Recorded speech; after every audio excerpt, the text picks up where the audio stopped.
말씀의 향기. 오늘은 경기도 김포시 믿음의 교회 신형섭 목사입니다.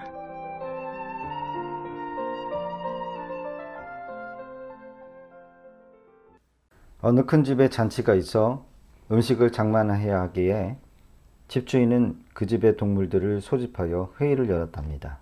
알다시피 이번 잔치에 맛있는 음식을 장만해야 하는데 여러분들의 의견은 어떻소? 잔치에 들뜬 동물들이 모두 다 찬성이요 라고 했습니다. 그럼 누구 하나를 잡아야 하는데 거위를 잡을까?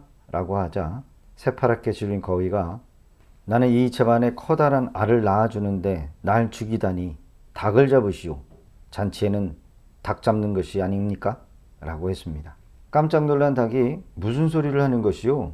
나는 아침마다 온 집안을 깨워주는 거룩한 일을 맡고 있는데 저기 시원치 않는 양이나 잡으시오. 양도 가만히 있지 않았습니다. 내 털이 없으면 추운 겨울을 어떻게 지내려고요? 그래요, 저 개나 잡으세요. 화가 난 개가 배운 망덕도 유분수지 도둑을 지키고 여우나 늑대를 내가 막아주는데 나를 잡아? 라고 하며 소리를 쳤습니다. 저 말을 잡으시오. 저 소를 잡으시오. 아니요, 고양이를 잡으시오. 하며 서로 밤새도록 떠들어댔답니다. 이것은 오늘을 살아가는 우리들의 모습을 풍자한 우화입니다. 좋은 일, 기쁜 일, 명예를 얻는 일에는 저마다 자신들이 하겠다라고 하며 굳은 일, 희생해야 하는 일들은 저마다 미루어 일이 잘 되지 않는 경우가 얼마나 많습니까? 세상사나 가정의 일이나 교회 일도 굳은 일, 희생하는 일이 많은데 그 일을 누가 맡았는지 보세요. 가정에서는 어머니, 교회에서는 이름 없는 숨은 봉사자가 맡고 있습니다. 명예를 얻기 위해서 하는 것이 아닌 순수한 사랑의 봉사야말로 진정한 기독교인의 자세일 것입니다. 너는 구제할 때 오른손이 하는 것을 왼손이 모르게 하며 내 구제함을 은밀하게 하라. 은밀한 중에 보시는 내 아버지께서 갚으시리라. 성도가 교회에 등록하고 교육과 훈련을 통해서 신앙이 성장하고 성숙하게 됩니다. 이렇게 성장하고 성숙하게 되면 하나님을 섬기고 이웃을 섬길 수 있는 봉사의 자리에 서야 합니다. 이러한 봉사를 통해서 그리스도의 몸인 교회가 건강하게 세워져 가는 것입니다.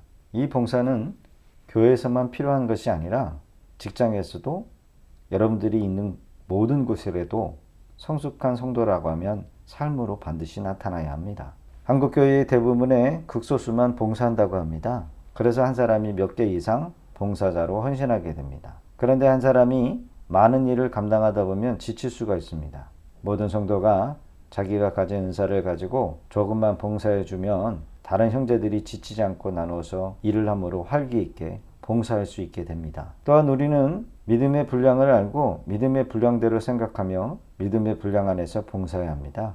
봉사 안에서 겸손이란 자신이 할 수 있는 일을 하는 것입니다.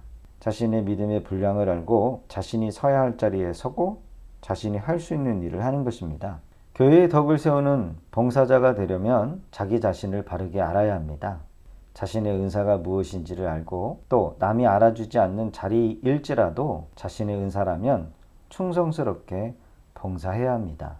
여러분, 우리가 주의 일을 하면 항상 만사형통하고 매일 평안하고 어려운 일이 생기지 않을 것 같은데 그러지 않습니다. 육신의 몸을 입고 봉사하기 때문에 어려운 일이 생길 수 있습니다. 육체적인 건강이 상할 때가 있고요. 어떤 때는 가정에 예기치 못한 어려운 일도 생길 수 있습니다. 열심히 봉사하는데 때로는 사업이 안 되고 어려운 문제를 당할 수도 있습니다. 이렇게 되면 우리는 생각하기를 내년에 봉사를 내려놓고 싶다라고 하는 생각을 갖습니다. 그런데 주님은 이렇게 말씀하십니다. 소망 중에 즐거워하며 봉사하고 환난 중에 참고 봉사하며 기도에 더 힘쓰면서 봉사하라고 말씀하십니다. 봉사를 중단하면 안 된다고 말씀하십니다. 우리는 어려워도 봉사해야 합니다. 우리 성도의 진정한 즐거움은 하나님 나라를 향한 소망에 근거하기 때문입니다. 오히려 환난이 있어도 인내하면서 하나님을 바라보며 기쁨으로 충성하고 봉사하는 저와 여러분 되시기를 바랍니다. 말씀의 향기. 경기도 김포시 믿음의 교회 신형섭 목사였습니다.